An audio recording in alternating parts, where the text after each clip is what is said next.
Some of you keen-eyed Bionicle viewers might have noticed in the past a few Bionicle builders playing around with some green Bionicle pieces. Pieces that simply do not exist.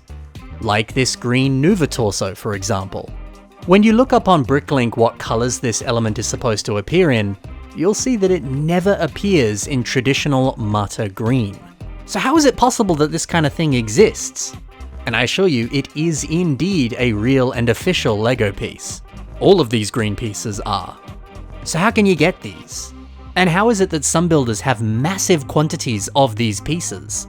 What's the story here? Well, let's discuss all of that in today's video.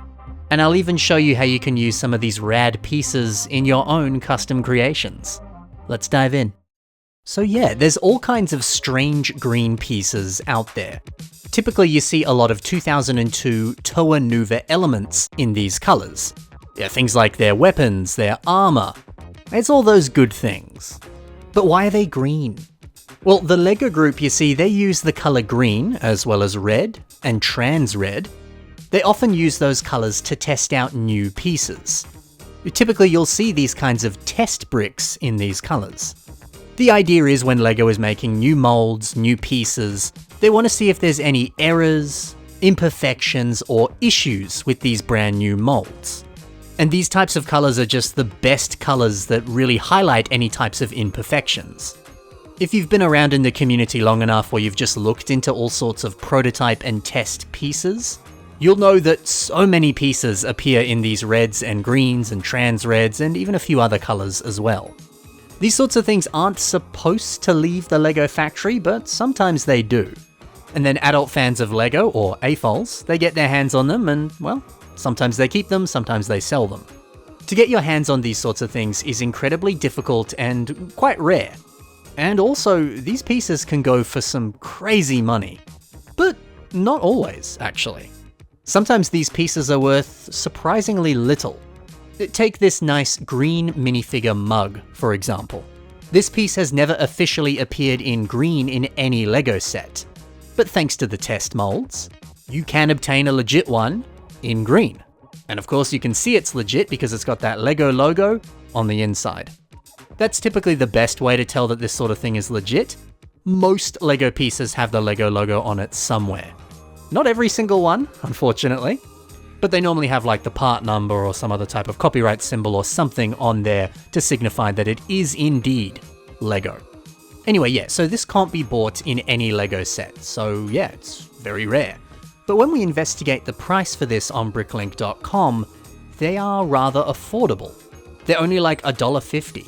Which, you know, is still a lot for one piece, especially because the normal versions of these that come in official sets, they're only a few cents. But remember, I showed you some other examples that were really expensive. What makes this one so cheap? Well, check this out. Some dude in Germany has 118 of these for sale. 118 of them? What? How did he get so many? Well, that's the magical thing about Germany. You often see rare, misprinted, or test bricks or any kind of error parts popping up in Germany. Given Germany's proximity to LEGO HQ over in Denmark, Germany is just kind of a hive for these sorts of things to pop up. And many German Bricklink stores, they often have these sorts of things for sale. Well, often. They don't always often have them for sale, but you're more likely to see them popping up in German stores. It's just the best place for that kind of stuff. And another reason why it's one of the best is because Legoland Germany, it has the mythical place known as the Fabric Store. This is one of the greatest places of all time. You can buy so much LEGO here. There's just an insane variety of awesome pieces that are for sale by weight. And back in the day, and actually even sometimes today, some of these test molds or cube parts or other error pieces can accidentally appear for sale here. And when they do, they show up in massive quantities. Another big reason that they can appear at a place like this is because of the master model builders that work at Legoland. LEGO master model builders at Legoland can actually order their own pieces in colours that they don't officially appear in. These are of course used for some of the awesome models that you see at Legoland. And from time to time, if they have excess, they've been known to appear for sale at places like this. It was a lot more common back in the early 2000s, you don't see it as much today, but it can happen from time to time. So yeah, from what I've heard, a lot of these old green Bionicle Nuva pieces that we're talking about here, large quantities of these were for sale in this fabric store in Legoland, Germany. And you better believe a bunch of adult fans of Lego bought these up at the time, and eventually they made their way to Bricklink. Of course, these would have been for sale in the very early 2000s, you certainly can't head down there today and pick these up, unfortunately. So yeah, that's why you can see people posting quite large hauls showcasing heaps of these pieces. There was just a lot for sale back in the day. Sadly, most of these have been bought up today and you can't just go over to Bricklink and buy them, sadly. I ended up buying a couple of these Nuva torsos back in the day in, I believe it was 2013. And they weren't exactly cheap, but I don't remember them being overly outrageous either. But yeah, it sucks that these aren't for sale anymore. It would be so cool to be able to pick these up today. So look, it's a little hard to put a value on these sorts of things because there's just none for sale right now. If I were to say what they're worth, I would maybe say like, I don't know, $10 to $15 each. But they could be much less than that, they could be much more than that. The scarcity of these on the market right now certainly would make them a little bit more valuable. But you know, it just comes down to what someone wants to sell them for. These could be like those mugs and they'd be worth like $1. You just gotta play that waiting game and keep an eye on Bricklink and hopefully one pops up. Oh yeah, and then another great piece I ended up picking up back in the day are these Hordikiniks in black. I ended up using them on this very old mock of mine. He uses them as fingers. Yeah, typically, well, at least back in the day, these pieces only existed in a darker grey colour. Since then we've got them in orange and red in official sets, but yeah, even still it has a very limited colour palette, this old Hordikinek piece. So to get them in black was amazing. Some of the other haul images that I was showing you before, you'll notice a few other black pieces, like these Nuva limbs, which is just a fantastic recolor to get this element in. We've also got these limb pieces in blue just down here. I don't know, I love seeing pieces in colors they just shouldn't exist in. There's something so exciting about that for me. So yeah, why are these black and blue? Those aren't really the typical colors that you see test bricks appearing in. Well, to be honest, we don't really know why they are these colors. But we do know that different Lego colors typically have different levels of friction and strength. And Lego pieces can be made out of slightly different types of plastic. And if you actually own some of these pieces, you'll know that the axle connections are a little bit more loose than your typical grey Hordikinek. I should probably specify, by the way, these are called Hordikineks because they appear on the necks of the Toa Hordika. Anyway, yeah, like I was saying, the looseness of these black Hordikineks, this sparks a bit of a theory for me. My theory is that the Lego group was originally going to produce these pieces in black. But after rigorous product testing and all that kind of stuff, they realized that, yeah, the axles are a little bit too loose, and it doesn't quite meet the standards that Lego has for their quality control. So they decided, okay, we're gonna have to change up the color, and we'll stick with dark grey, like we see in the final sets. But of course, some of those pieces were still there somehow, and they got out into the community. Look, that's just my theory anyway.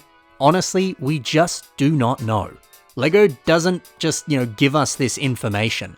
But from what the community has been able to gather all these years, that's the rough idea. But look, if you want to track down some of these rare green and red test bricks, I must warn you about one thing.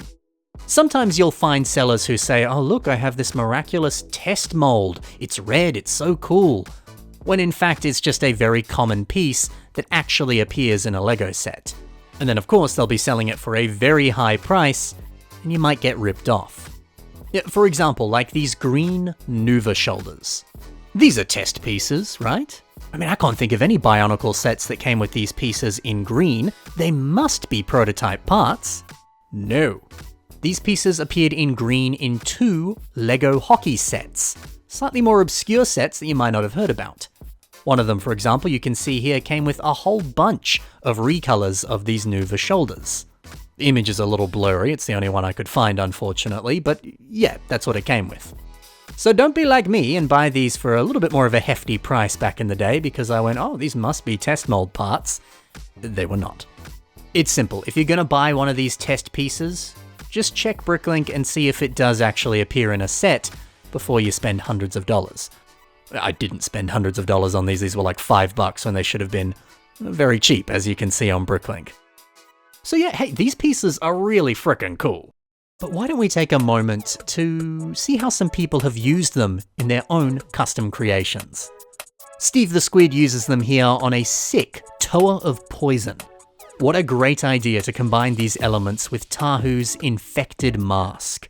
The marbled red and green, oh, it pairs perfectly with these pieces. And plus, there's something nice about seeing a very generic Toa Nuva style frame and build, but it's not using any silver. I don't know, yeah, when you look at those original Toa Nuva sets, silver was such a staple color for them. So seeing no silver whatsoever, it just feels refreshing and beautiful. I love how this looks, man, and I haven't really been talking about those Nuva weapons in detail, but god, they look so cool. I really wish I'd picked some of those up back in the day. We also have Toa Laika, Toa of Air, and this is by PinkJ97. Yeah, I've always felt that the Toa Nuva torso element, the aesthetic of it feels very aerodynamic. The qualities of it remind me of like a fighter jet. And I think of course that makes so much sense for a Toa of Air. And hey, we all know that canonically Toa of Air are green in color. So I mean, this is just like a match made in heaven. The aesthetic, the color, everything about this fits a Toa of Air perfectly.